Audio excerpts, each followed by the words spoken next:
بسم الله الرحمن الرحيم والصلاة والسلام على مولانا رسول الله وعلى آله وصحبه أجمعين. Bon, on va continuer avec la troisième séance concernant le système d'exploitation Red Hat Linux Enterprise. Cette séance elle sera consacrée à l'interaction en machine, c'est-à-dire on va savoir comment interagir avec la machine. Donc après l'installation de ce système, donc on a besoin de démarrer notre système. Donc il faut savoir au niveau du démarrage, vous avez ce qu'on appelle le niveau d'exécution. Le niveau d'exécution, tout simplement, il vous permet de contrôler l'arrêt et le démarrage des services au niveau de votre machine. C'est-à-dire que l'administrateur il a la possibilité bien sûr de désigner les services qui va démarrer au démarrage de sa machine. Donc on va voir normalement les niveaux d'exécution qui existent au niveau de Red Hat 7. Donc il y a le niveau 0, hein, ça concerne bien sûr l'arrêt de tous les services, bien sûr au niveau de votre machine, et par la suite et par conséquent normalement c'est l'arrêt total de votre machine. Il y a le niveau 1, c'est le niveau mono-utilisateur, donc il est utilisé bien sûr en cas de maintenance de votre machine. Donc il y a un seul utilisateur qui peut se connecter à la machine à la fois. Donc il y a le niveau numéro 2, c'est un niveau qui n'existe pas au niveau de Red Hat version 7, mais il peut être défini par l'utilisateur. Le niveau 3, c'est le niveau multi-utilisateur, c'est un niveau sur lequel vous trouverez tous les services normalement au niveau de votre machine, sauf un seul service, à savoir l'interface graphique. C'est-à-dire que le programme X-Windows n'est pas démarré au niveau de ce niveau.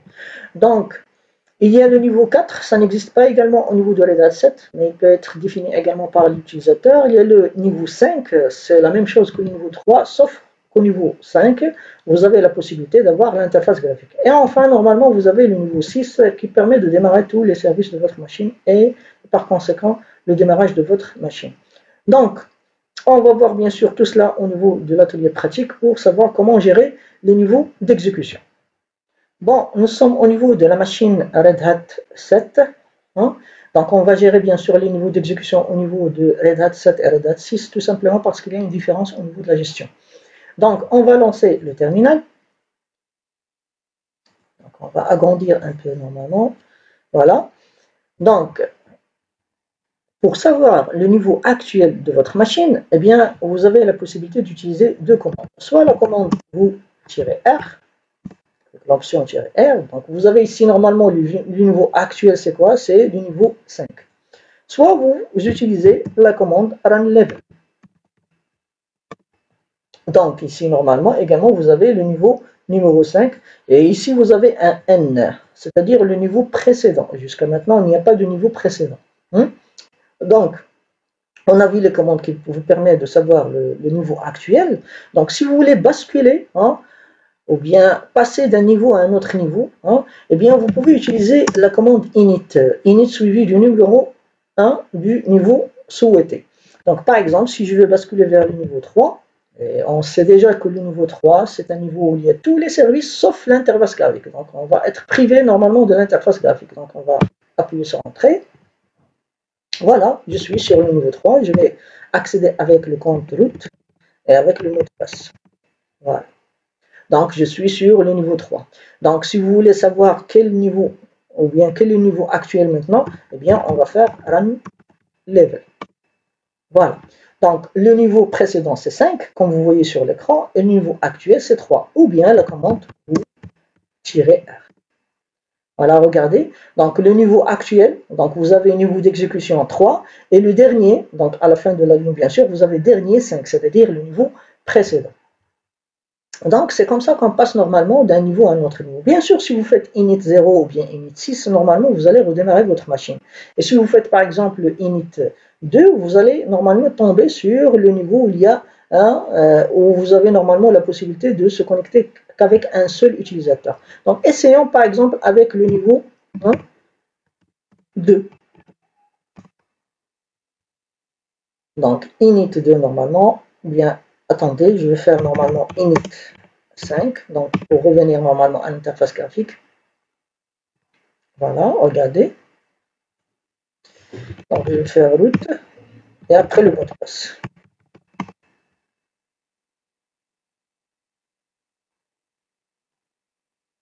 Voilà.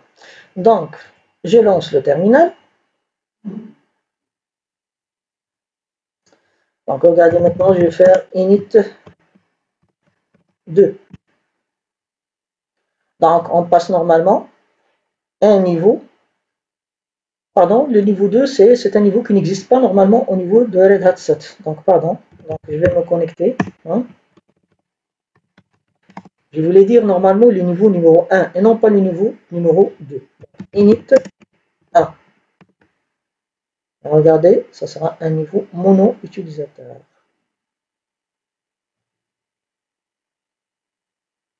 Voilà, regardez. Donc, on ne vous donne pas la possibilité, bien sûr, de choisir le compte d'utilisateur avec lequel vous voulez se connecter, parce que seulement le super utilisateur qui peut se connecter à ce niveau. Donc, on vous demande seulement de fournir le mot de passe.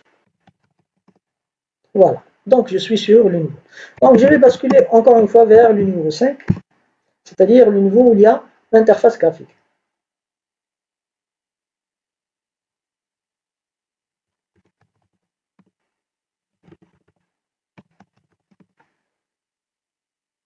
Voilà. Donc, regardez, maintenant, je suis en train de basculer entre les niveaux à travers la commande init. Mais il faut savoir que le niveau 1, par défaut, c'est quoi? C'est le niveau 1, 5. Donc, si vous voulez changer le niveau d'exécution par défaut, c'est-à-dire au démarrage de votre machine, eh bien, vous aurez par exemple le niveau numéro 3. Parce que maintenant, lorsqu'on démarre la machine, regardez, si je fais un reboot, c'est-à-dire un redémarrage, je vais démarrer automatiquement sur le niveau 5, parce que le niveau 5, c'est le niveau par défaut. Donc maintenant, si je veux normalement avoir un autre niveau par défaut, par exemple le niveau numéro 3, eh bien j'ai besoin normalement d'utiliser une telle commande, qui va changer bien sûr le niveau par défaut.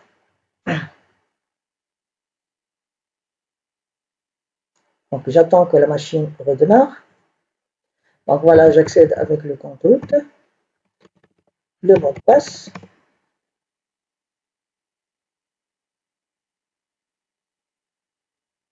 Voilà. Donc,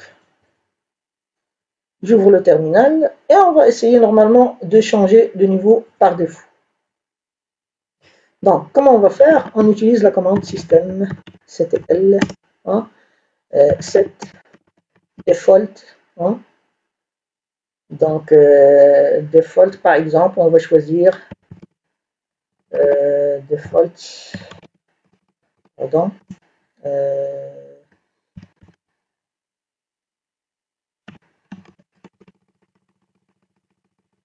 default.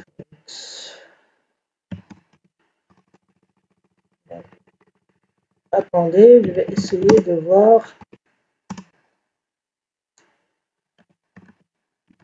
J'ai oublié normalement la commande.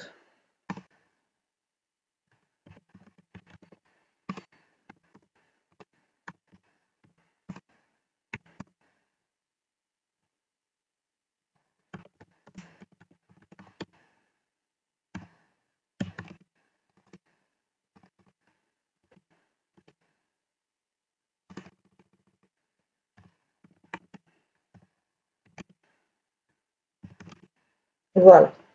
Donc, on va faire systemctl set default graphical target. Graphical target, ça veut dire non, ça veut dire le niveau numéro 7. Voilà, le numéro 1, 5. Voilà. Donc, moi, j'ai besoin normalement du numéro 1 ou bien du niveau numéro 3. Donc, on va utiliser multi-user.target, c'est-à-dire notre cible. Target, ça veut dire la cible, bien sûr. Donc, le niveau 3, ça sera le niveau par défaut. Donc, on va appuyer sur Entrée. Donc, regardez, si je redémarre ma machine, eh bien, je vais tomber sur le niveau numéro 3 et non pas l'interface graphique. On va voir. Voilà.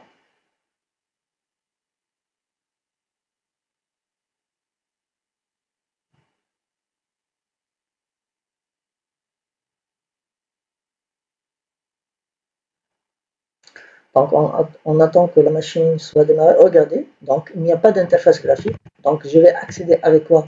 Avec root et avec le mot de passe. Voilà. Donc, le niveau par défaut pour l'instant, c'est le niveau numéro 3. Si je veux changer, c'est-à-dire revenir à l'interface graphique, donc la même commande, et set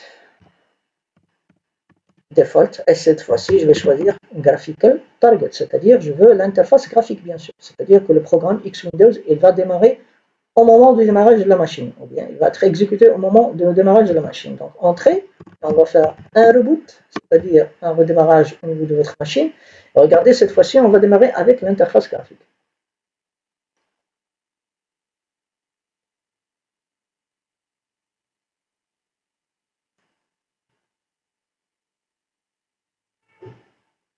Donc, on attend que la machine soit démarrée.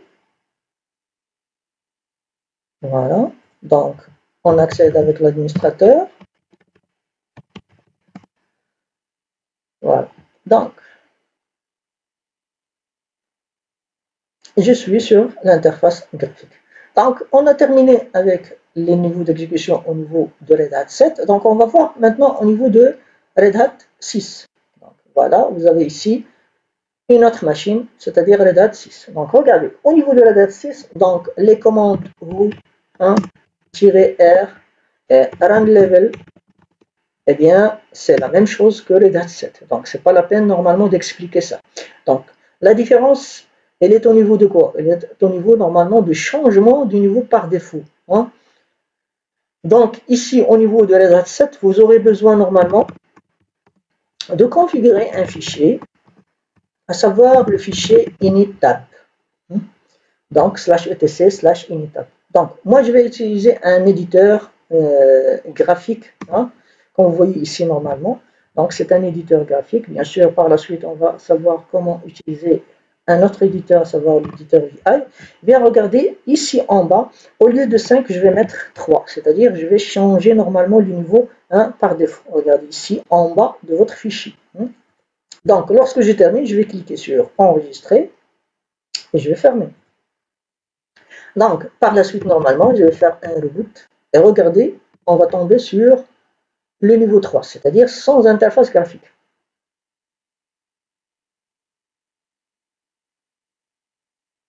Donc, on attend que la machine redémarre.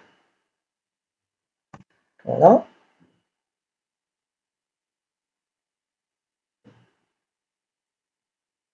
Donc, on va tomber sur le niveau numéro 3 parce qu'il est devenu le niveau par défaut. Et par la suite, je vais revenir encore une fois. Donc, regardez, je suis sur le niveau numéro 3. Donc, il n'y a que l'interface graphique. Pardon, il n'y a que la ligne de commande.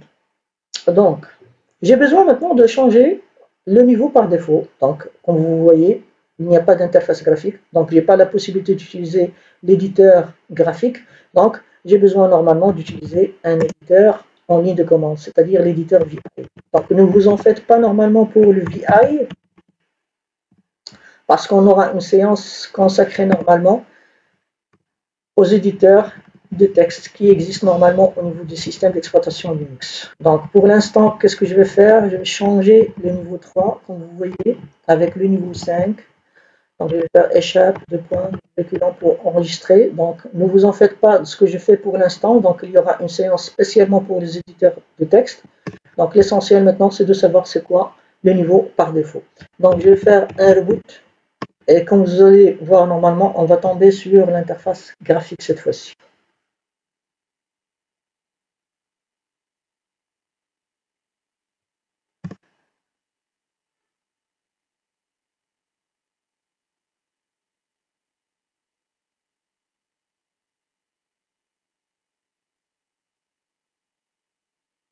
Bon voilà, on attend que la machine soit démarrée. Donc comme vous voyez, donc, il y a l'interface graphique. Donc j'accède avec le compte utilisateur.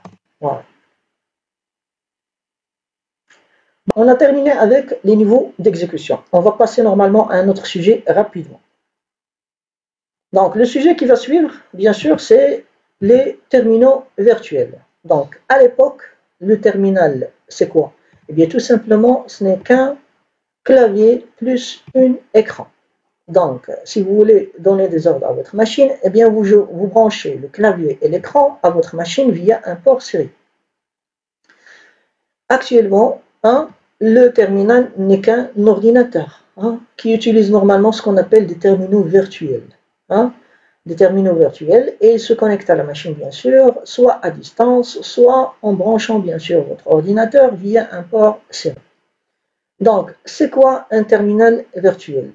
De toute façon, il y a deux types de terminaux virtuels. Il y a ce qu'on appelle les terminaux virtuels et ce qu'on appelle les pseudo-terminaux.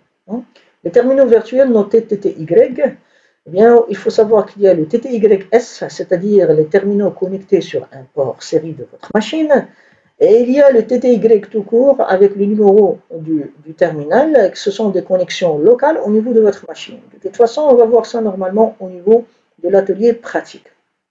Les pseudo-terminaux, ou bien ce sont des émulateurs de terminal, ou bien ce sont des terminaux émulés par des programmes tiers. Par exemple, le Xterminal. Xterminal, c'est un programme, ou bien c'est un terminal, ou bien c'est un émulateur de terminal standard de l'environnement graphique X-Windows. Ou bien si vous vous connectez à votre machine à distance via des protocoles de connexion à distance tels que le SSH ou bien le Telnet. Donc, le PTS ou bien pseudo-terminal est un terminal qui est émulé par un autre programme, donc comme on a dit, bien soit le Xterminal, ou bien Telnet, ou bien SSH. Mais bien si vous voulez d'une manière très simple, lorsque vous vous connectez à votre machine à distance, eh bien ce sont les terminaux ou bien les pseudo-terminaux qui sont utilisés. Donc, on passe bien sûr à l'atelier pratique pour voir normalement comment gérer les terminaux virtuels. Bon, on va voir avec les terminaux virtuels. Donc, j'insère le mot de passe. Voilà. Voilà. Donc, regardez. Pour voir les terminaux virtuels qui sont ouverts pour l'instant, eh bien, vous utilisez la commande root tout court, sans option. Donc, regardez, il y a deux terminaux. Il y a le terminal TTY1, sur lequel il est connecté l'utilisateur root, c'est-à-dire l'administrateur. Il y a un pseudo-terminal. Le pseudo-terminal ici, c'est cette fenêtre que vous voyez ici normalement. C'est le Xterminal. J'ai dit normalement, le Xterminal, c'est un émulateur de terminal standard de l'interface graphique. Et bien, cette fenêtre, eh bien, c'est celle-ci que vous voyez ici. Donc, si je veux utiliser un autre terminal virtuel, eh bien, tout simplement, vous utilisez la combinaison des touches CTRL ALT, FN. Le N ici, ça représente le numéro du terminal que vous voulez utiliser. Par exemple, si je fais ALT CTRL F2, eh bien, je tombe sur le terminal numéro 2. Regardez ici, je vais utiliser un autre utilisateur. Donc, on a dit normalement que le système d'exploitation Red Hat Linux, c'est un système multi-utilisateur, c'est-à-dire plusieurs utilisateurs peuvent se connecter à la fois. Donc, le mot de passe de cet utilisateur, et voilà. Regardez, si j'utilise la même commande, et regardez cette fois-ci, on a trois terminaux qui existent normalement. Donc, je vais basculer vers l'interface graphique, et je vais utiliser la commande ici normalement. Regardez, il y a un autre terminal qui est apparu ici normalement, à savoir le TTY2, c'est-à-dire le deuxième terminal virtuel. Qui est connecté sur ce terminal? Eh bien, c'est l'utilisateur user. Regardez, je vais basculer vers un autre terminal. Eh bien, je vais utiliser un autre terminal, à savoir le terminal numéro 3. Donc, je vais connecter avec un autre utilisateur, par exemple l'utilisateur user 1. Voilà, si on utilise la commande root, eh bien, on trouve normalement qu'il y a 4 terminaux pour l'instant qui sont utilisés. Il y a 3 utilisateurs qui sont connectés sur cette machine. Donc, je vais basculer vers l'interface graphique pour voir les choses très claires. Regardez. Donc, user 1, il est connecté sur quoi? Sur TTY3. Et ici, TTY2, ça c'est le pseudo-terminal. Donc, on a dit cette fenêtre qui se trouve ici. Et ça, c'est le TTY1, même s'il n'apparaît pas normalement sur le. Regardez. Qu'est-ce que j'ai dit normalement? Les pseudo-terminaux, soit vous les aurez normalement, soit lorsque vous utilisez le Xterminal, soit lorsque vous vous connectez à distance à votre machine. Donc, regardez, cette machine, normalement, elle a l'adresse IP suivante. Donc, si on utilise la commande ifconfig, on trouve que cette machine, elle a l'adresse 192.168.1.100. Donc, essayons de se connecter à cette machine à distance via, par exemple, ou bien à partir d'une machine Windows. Donc, je vais lancer l'invite de commande et je vais utiliser par exemple le protocole Telnet. Attention, j'ai effectué certaines configurations pour pouvoir utiliser le Telnet. Donc, notre sujet pour l'instant, c'est quoi? C'est pas la configuration de cette connexion, mais c'est de savoir tout simplement c'est quoi les terminaux. Donc, je vais essayer de me connecter à la machine Red Hat 7 en utilisant son adresse IP 192.168.1.100. Alors, regardez. je vais utiliser un autre utilisateur, à savoir l'utilisateur user3. Regardez, maintenant je suis sur la machine Red Hat. Regardez, je peux utiliser certains commandes par exemple.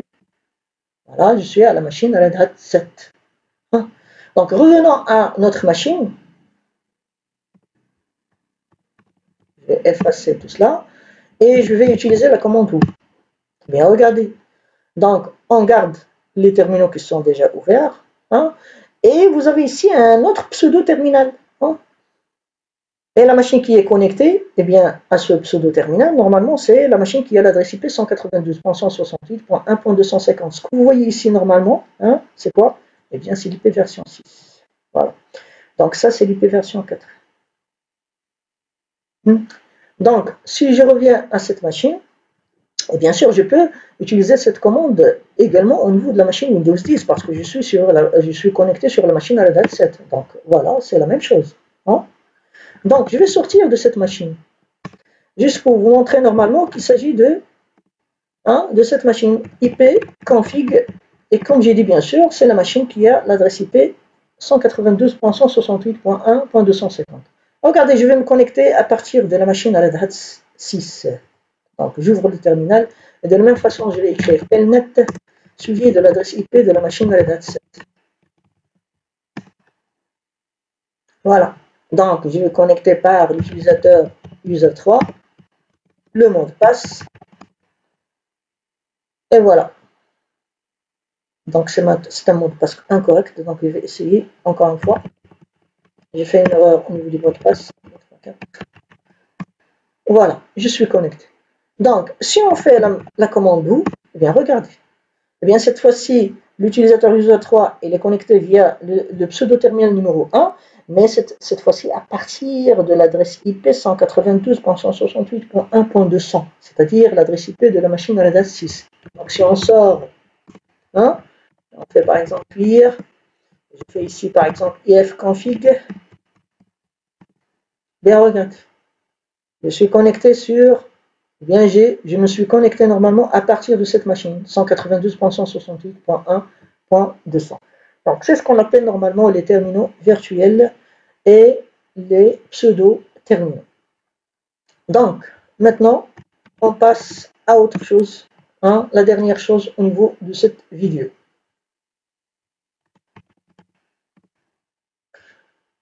Donc, la dernière chose qu'on va aborder maintenant, normalement, c'est l'invite de commande. Pourquoi l'invite de commande? Parce que lorsqu'on accède à un terminal virtuel, la première chose qu'on voit devant nous, c'est quoi? C'est l'invite de commande. Donc, voyons la structure par défaut de l'invite de commande que vous aurez, bien sûr. Par défaut, bien sûr. Parce qu'on a la possibilité de personnaliser la structure ou bien le format de cette invite de commande. Voyons la structure par défaut. Donc, de quoi il est composé? Donc, première chose, eh bien, c'est le nom d'utilisateur ou bien du compte utilisateur ouvrant une session sur votre machine. Par exemple, ici, il s'agit de l'administrateur désigné par root. Après, vous avez normalement le nom de votre machine. Après, vous avez normalement le répertoire courant sur votre machine. Et après, vous avez normalement un symbole qui va désigner normalement le type d'utilisateur qui est connecté sur votre machine. Est-ce un administrateur désigné par le symbole dièse ou bien est-ce un utilisateur simple désigné par le symbole $? Est-ce qu'on a la possibilité, bien sûr, de personnaliser ce format? Oui, on a la possibilité de changer. On peut le changer à travers le fichier /etc/bashrc. C'est un fichier que vous allez ouvrir et dans lequel vous allez modifier la partie que vous voyez sur l'écran à travers des combinaisons que vous allez trouver dans ce tableau. Par exemple, si on veut ajouter l'heure en format 24 sur votre invite de commande, eh bien, il faut utiliser les anti/A, comme vous voyez sur votre écran. Donc, maintenant, on va passer à l'atelier pratique pour voir comment faire cette opération. Donc, revenons à notre machine. Comme vous voyez ici, l'invite de commande par défaut, c'est quoi? Donc, vous avez ici le nom d'utilisateur, c'est le root. Vous avez ici le nom de la machine, c'est SRV. Vous avez ici, c'est le répertoire courant. Et vous avez ici le symbole qui désigne le type d'utilisateur. Regardez, si je bascule vers un utilisateur simple, par exemple, regardez, le symbole, il a changé. Il est devenu quoi? Il est devenu dollar. Pourquoi? Parce qu'il s'agit d'un utilisateur simple, savoir user. Donc, si je reviens au compte administrateur, bien sûr, je dois fournir le mot de passe, parce qu'il s'agit d'un administrateur. Eh bien, on revient au symbole dièse. Donc, le bureau ici, ça désigne bien sûr le répertoire courant. Si je change de répertoire courant, maintenant c'est le slash. Voilà. Donc, maintenant on veut normalement changer la structure de notre invite de commande. Comme j'ai dit bien sûr, il faut configurer ou bien éditer le fichier /etc /rc. Voilà. Donc, vous allez basculer en bas et ici, et comme j'ai dit bien sûr, ici, au niveau de cette structure, vous allez ajouter ici l'anti/a.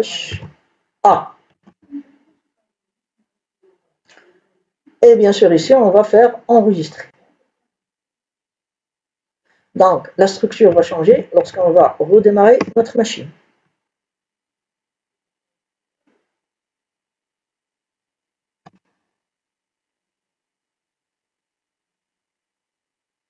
Voilà, donc on attend que la machine soit redémarrée. Vous allez voir normalement que la structure de notre invite de commande, elle va changer bien sûr.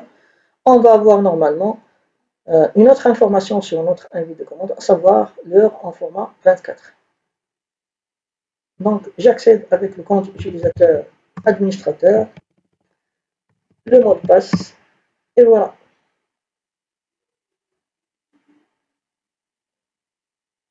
Donc j'accède à l'invite de commande.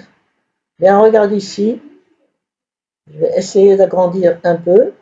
Regardez ici. On a une autre information qui apparaît sur l'invite de commande, à savoir l'heure actuelle de votre système. Donc, c'est la fin de notre vidéo, ou bien de notre séance. Merci pour votre attention et à la prochaine, Inch'Allah.